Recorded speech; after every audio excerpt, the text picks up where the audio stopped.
तुषार हार धवला या वीणावरदण्डमण्डितकरा या श्वेतपद्मासना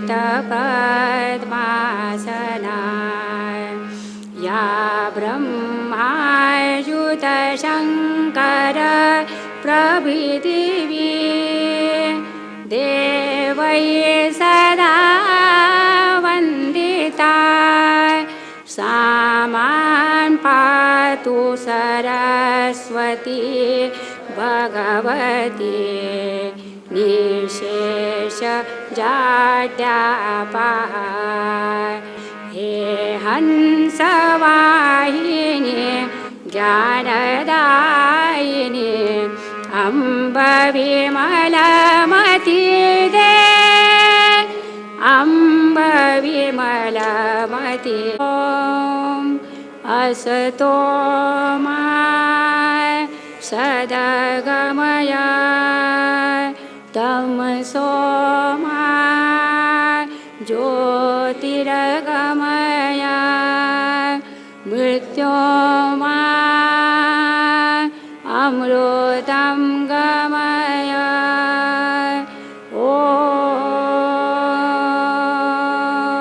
लोकमान्य टिळक शिक्षण समिति एवं सांस्कृतिक न्यास द्वारा आयोजित अभ्यास वर्ग के द्वितीय दिवस के प्रथम सत्र में आप सभी का स्वागत, अभिनंदन। अतिथि परिचय हेतु मैं लोकमान्य टिळक प्राथमिक विद्यालय की शिक्षिका श्रीमती मंजू भाटिया मैडम को मंच पर आमंत्रित करती हूँ। नमस्कार, स्वागत, वंदन, अभिनंदन। अभ्यास वर्ग के आज के प्रथम सत्र के मुख्य अतिथि हैं सत्य श्री साईं आदित्य आचार्य श्री प्रवीणनाथ जी महाराज। आपके सरल व्यक्तित्व के पीछे छुपा है एक प्रगाढ़ व्यक्तित्व जो सर्वदा वंदनीय है। आप आध्यात्मिक क्षमता से परिपूर्ण हैं और आपने अपनी इस क्षमता का प्रयोग जन कल्याण हेतु किया है। आपने योग के क्षेत्र में अनेक उपाधियां प्राप्त की हैं, जैसे योग विशारद, योग प्रावीण्य आदि। आपने श्रीनाथ त्रिशक्ति महाविद्या के सिद्ध योग द्वारा कई साधकों का भला अनेक योग शिविरों में किया है। आप सद्गुरु समर्थ श्री सत्यनाथ महाराज जी के शिष्य हैं। आप संस्कृत एवं मराठी में एमए की उपाधि से विभूषित हैं। आप अपने वक्तव्यों के माध्यम से युवाओं का मार्गदर्शन भी करते आ रहे हैं। वर्तमान में आप श्री रेणुका माता संस्थान इंदौर के संरक्षक हैं। आपके सेवा कार्य को विभूषित करते हुए श्री साईं बाबा मंदिर संस्थान शिरडी ने आपको सत्य श्री साईं आदित्य उपाधि प्रदान की है। आप जैसी महान विभूति को अपने मध्य पाकर हम अपने आप को गौरवान्वित महसूस कर रहे हैं। आपको सादर चरण वंदन। कार्यक्रम की अध्यक्षता कर रहे हैं माननीय श्री अवधूत जी काले। आप सामाजिक कार्यों के लिए जाने जाते हैं, जन कल्याण कार्यों के लिए जाते हैं, वनवासी कल्याण परिषद के कार्यों के लिए जाने जाते हैं। महोदय, आपका स्वागत है। मंच पर उपस्थित हैं लोकमान्य तिलक शिक्षण समिति एवं न्यास के कार्यपालन अधिकारी एवं हम सभी के मार्गदर्शक आदरणीय श्री गिरीश जी भालेराव। महोदय, आपका भी स्वागत है। मंच पर उपस्थित हैं शिक्षण समिति द्वारा आयोजित अभ्यास वर्ग की संयोजिका महोदया एवं लोकमान्य तिलक विद्यालय पानदरीबा की प्राचार्य श्रीमती वसुधरा केसकर मैडम। महोदया, आपका भी स्वागत है। मैं मंच पर उपस्थित न्यास के पदाधिकारियों से निवेदन करती हूँ कि वे हमारे आज के मुख्य वक्ता का शाल, श्रीफल, माला एवं स्मृति चिन्ह द्वारा स्वागत करें।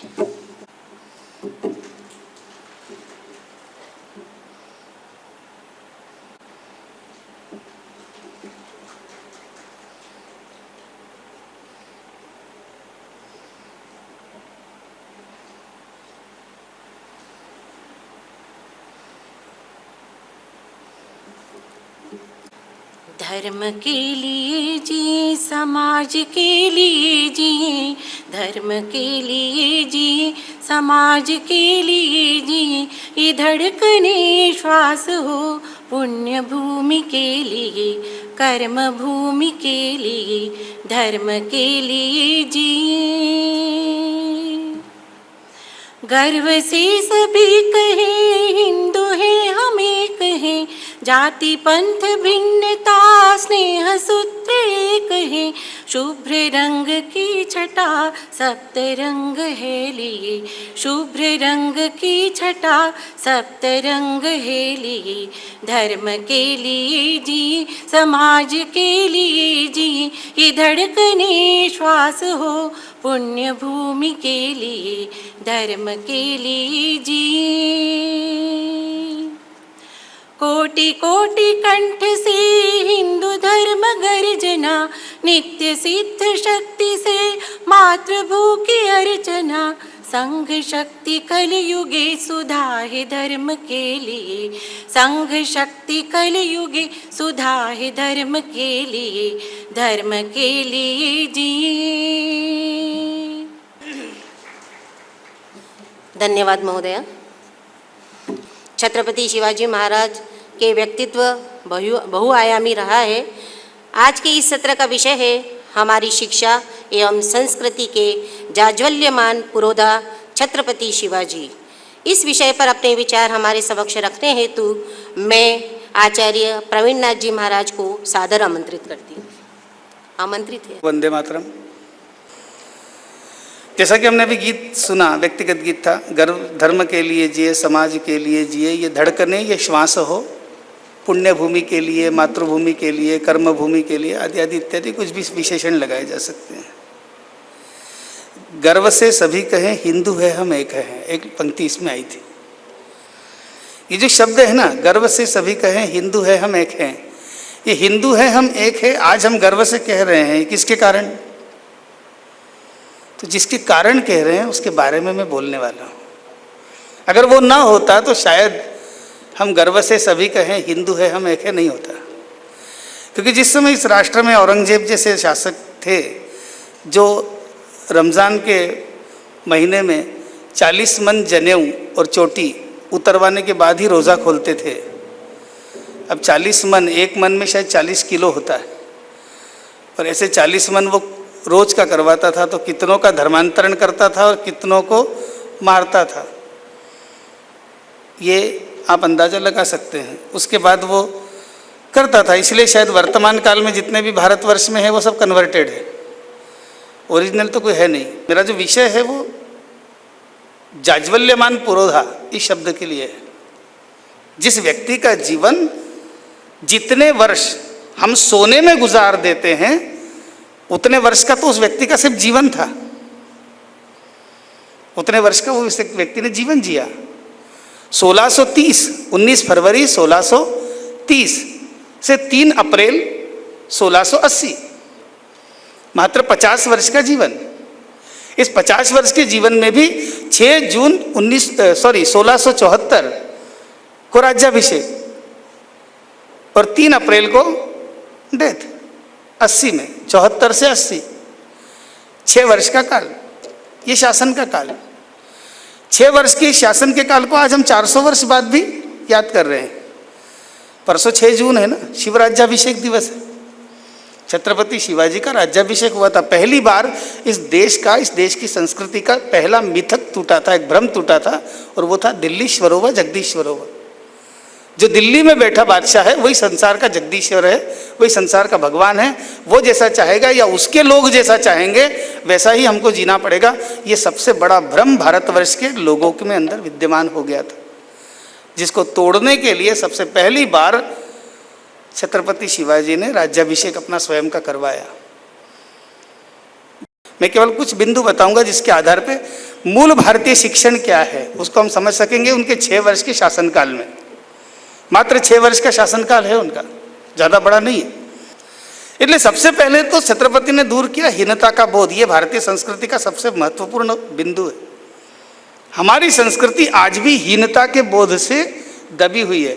आज भी हम यही मान के चल रहे हैं कि अगर इस देश में अंग्रेज नहीं आते, अगर इस देश में मुगल नहीं आते, तो हमारा सांस्कृतिक और हमारा बुद्धि का बौद्धिक विकास ही नहीं होता। अंग्रेजों के आगमन से हमने पढ़ना लिखना सीखा और मुसलमानों के आगमन से हमने संस्कृति को सीखा, सांस्कृतिक ज्ञान हमारे अंदर आया। हमारे अंदर बड़े बड़े किले और बड़े बड़े मंदिर बनाने की क्षमता आई। आज बड़े बड़े आर्टिस्टिक जो है कलाकृतियाँ जिनको हम कहते हैं, वो सब मुगल कालीन ही है हमारे पास, दूसरा कुछ है ही नहीं। क्योंकि हम उत्तर भारत से नीचे दक्षिण भारत में कभी उतरे ही नहीं, हम मध्य भारत में भी नहीं आए जो हम यहाँ की कलाकृतियों को देख सके, यहाँ का आर्किटेक्चर क्या है उसको समझ सके। छत्रपति शिवाजी ने उस चीज़ को समझा, इसलिए इन भिन्न भिन्न विषयों को शिवाजी ने दूर किया, इस मिथकों को दूर किया। ये जो सारे मिथक है ना, दुर्भाग्य से छत्रपति के जाने के बाद, बहुत कम समय उनका शासन रहा, बहुत कम समय के लिए वो जीवित रहे, लेकिन उनके जाने के बाद उनके जो फॉलोअर्स थे उन्होंने उस चीज़ को मेंटेन नहीं किया, और वो जो मेंटेन नहीं हुआ उसका दुष्परिणाम है कि बाद में आने वाले अंग्रेजों को भी हमने शिरोधार्य माना। छत्रपति शिवाजी की शिक्षण पद्धति है, छत्रपति शिवाजी का व्यवहार, ये शिक्षण पद्धति ने, उन्होंने कोई एजुकेशन का ऐसा कोई विभाग नहीं बनाया था कि उनके शासनकाल में कोई ऐसा अलग से विभाग होगा।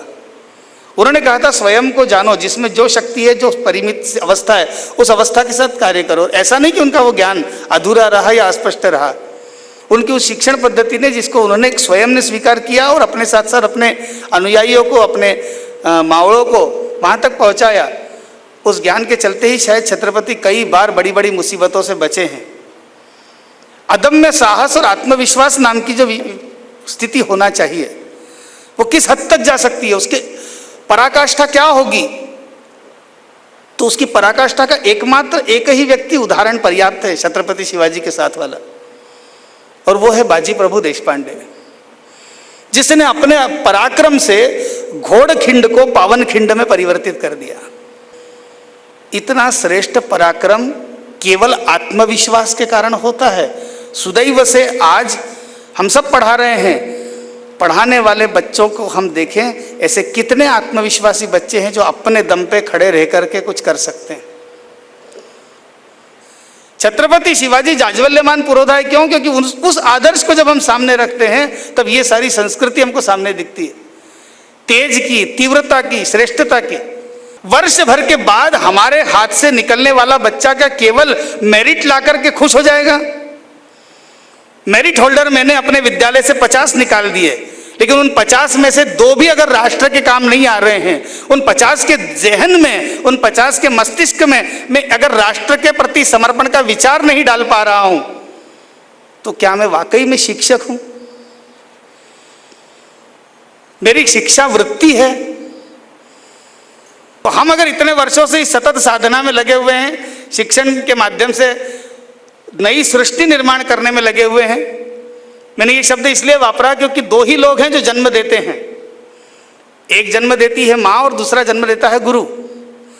माँ जो जन्म देती है वो अपने जैसा निर्माण करके एज इट इज क्लोन बना के छोड़ देती है, और अपने ही जैसा निर्माण करती है गुरु। गुरु यानी शिक्षक, जो अपना विचार, अपना थॉट एक साथ 40 मिनट में 40 बच्चों पर जाने देता है। छत्रपति शिवाजी के शिक्षण पद्धति को मैं आपके सामने प्रस्तुत कर रहा हूं 3 उदाहरणों से।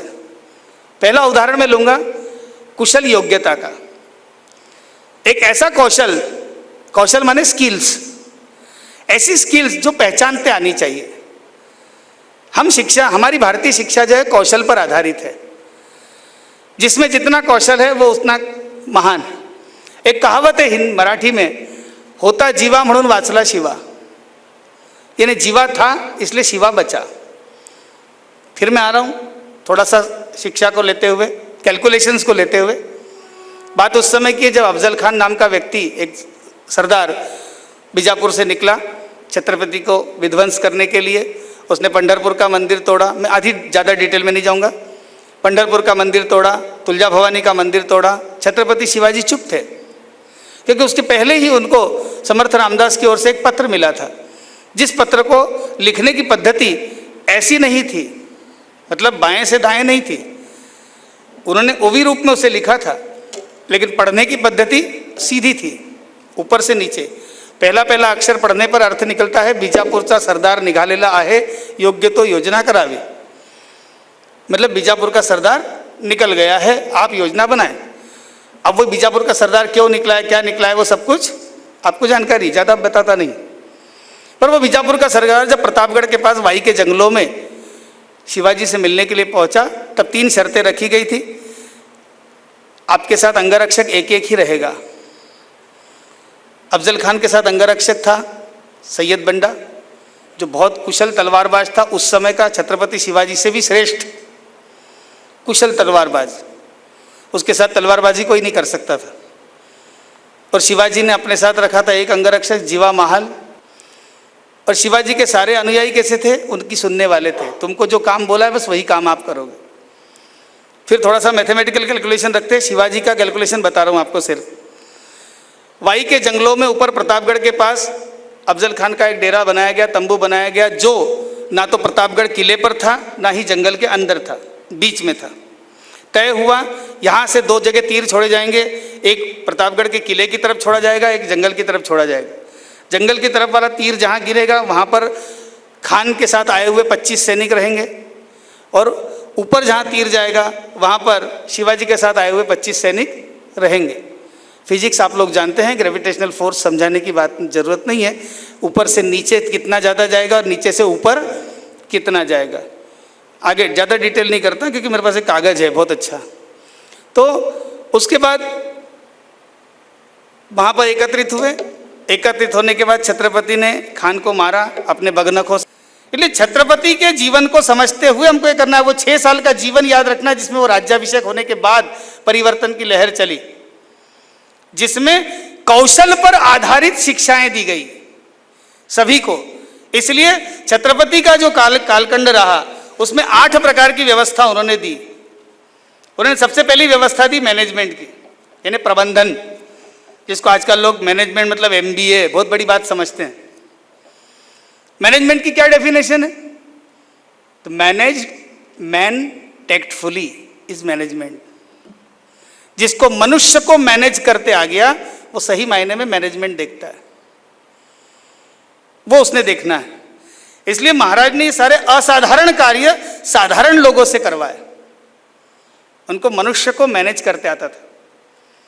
बड़े बड़े असाधारण कार्य, फिर बाजी प्रभु हो, जीवा महाल हो, तानाजी मालुसरे हो या कोई भी हो, सामान्य से सामान्य लोगों से असामान्य कार्य महाराज ने करवाए, पूरी तरह से करवाए। इसके लिए उनका जो प्रिंसिपल था मैनेजमेंट का, वो 14 भागों में उन्होंने डिवाइड किया और अपनी पूरी एक अष्ट पहलू जिसको अपन कहते हैं, यानी 4 डायमेंशनल तो 8 डायमेंशनल जो डायमंड होता है उसके जैसी अपनी व्यवस्था बनाई। मजुमदार बनाया, व्यवस्थापक बनाया, सब बनाया। और ये सारे शिक्षा के क्षेत्र के लोगों को बनाया जो वृत्ति धारण किए हुए थे, शिक्षक वृत्ति, जो खुद भी सीखते थे और बढ़ाते थे। इसलिए राजा का राज्य राजा की अनुपस्थिति में भी व्यवस्थित चलता था। जो भविष्य में पेशवा कहलाया, पेशवा ने सारी व्यवस्थाएं देखी और इस हद तक व्यवस्थाएं देखी कि वो सारी की सारी व्यवस्थाएं एक कुशल राज्य की, यानी राम राज्य की संकल्पना देती है, एक आदर्श राज्य की संकल्पना देती है छत्रपति के इस राज्य को। यहीं से छत्रपति हमारे पुरोधा हुए। पुरोधा है ना, आगे बढ़ने वाला। कुल मिलाकर के ये जो हमारे पुरोधा हैं छत्रपति शिवाजी, उनके उस मैनेजमेंट को हमको समझना पड़ेगा। और वो समझने के लिए आवश्यक है कि हमारी वृत्ति शिक्षक होनी चाहिए। शिक्षक वृत्ति को धारण करके ही हम उसे समझ सकते हैं, छात्र वृत्ति को धारण करके नहीं समझ सकते। हम जब इस कार्य में आगे बढ़ें तो हमको इस बात का विशेष ध्यान रखना है कि छत्रपति का जीवन काल जो है वो शिक्षा, कर्म, व्यापार इस पर रहा। अपने राज्य के लिए जब आवश्यक रहेगा तो वो सारे कर्म करना पड़ेंगे जहाँ पर हमारा राज्य संतुष्ट रहे, सकुशल रहे, प्रजा संतुष्ट रहे। इसके लिए सारी बातें करना पड़ेगी। जब तक ये मैनेजमेंट ध्यान में नहीं आएगा तब तक शिवाजी समझ में नहीं आएगा। शिवाजी को समझना मतलब केवल युद्ध करने वाला शिवाजी नहीं है। युद्ध करता था, गोरिल्ला छापामार युद्ध किया उन्होंने, और इसलिए शिवाजी महान हो गए। इतिहास के पन्ने में 2 या 3 पेज में सिमटने वाला शिवाजी इतना शिवाजी नहीं है। इतिहास पढ़ते समय 2 या 3 पेज में शिवाजी है, 1 पेज में महाराणा प्रताप। बाकी सब में मुगलकालीन इतिहास है, हम पढ़ते चले आ रहे हैं। जाज्वल्यमान पुरोधा मतलब ज्वलनशील पुरोधा, आज तक जो हमको हिलाता है, ऐसा अगर हमको समझ में आया तो कैसे मालूम पड़ेगा? आज की परिस्थितियों से ही हम उसका आकलन कर पाएंगे, आज की परिस्थितियों से ही हम उसका मूल्यांकन कर पाएंगे। 1680 के बाद शिवाजी के बारे में इस प्रकार से स्टडी करने का विचार किया क्या? कभी चिंतन किया क्या शिवाजी के कौशल विज्ञान के ऊपर, स्किल्स डेवलपमेंट के ऊपर? अगर ये विचार किया तो हम स्किल्स डेवलप कर पाएंगे। कार्यक्रम की अंतिम कड़ी में आभार प्रदर्शन हेतु मैं लोकमान्य तिलक प्राथमिक विद्यालय की प्रधान अध्यापिका महोदया आदरणीय श्रीमती शुभा मराठे मैडम को मंच पर आमंत्रित करती हूँ। नमस्कार। आदरणीय मंच, आज के इस सत्र के प्रमुख वक्ता आदरणीय आचार्य प्रवीण नाथ जी महाराज सत्र की अध्यक्षता कर रहे हैं।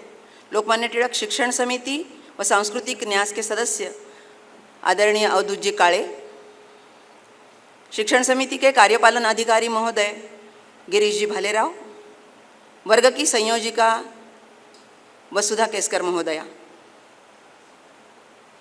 आज का विषय हमारी शिक्षा व संस्कृति के जाज्वल्यमान पुरोधा छत्रपति शिवाजी महाराज, इसको आचार्य जी ने हम सबके समक्ष रखते समय हमारी भूमिका की जिम्मेदारी को सहज रूप से हमारे सामने रखा है। अग्रसर एक बन सकता है, उस रूप में शिवाजी को प्रस्तुत करते हुए आचार्य जी ने हमारी भूमिका हमारे विद्यार्थियों के साथ होनी कैसे चाहिए और समाज को हम एक उपयुक्त व्यक्ति कैसे दे विद्यार्थी के रूप में, इसकी विस्तृत चर्चा हमसे की।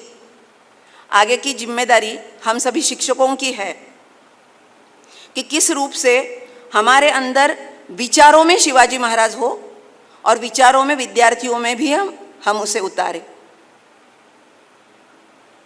आप जिस संस्था में कार्यरत है उसमें मुझे विश्वास है इस रास्ते पर आप अवश्य ही जाओगे।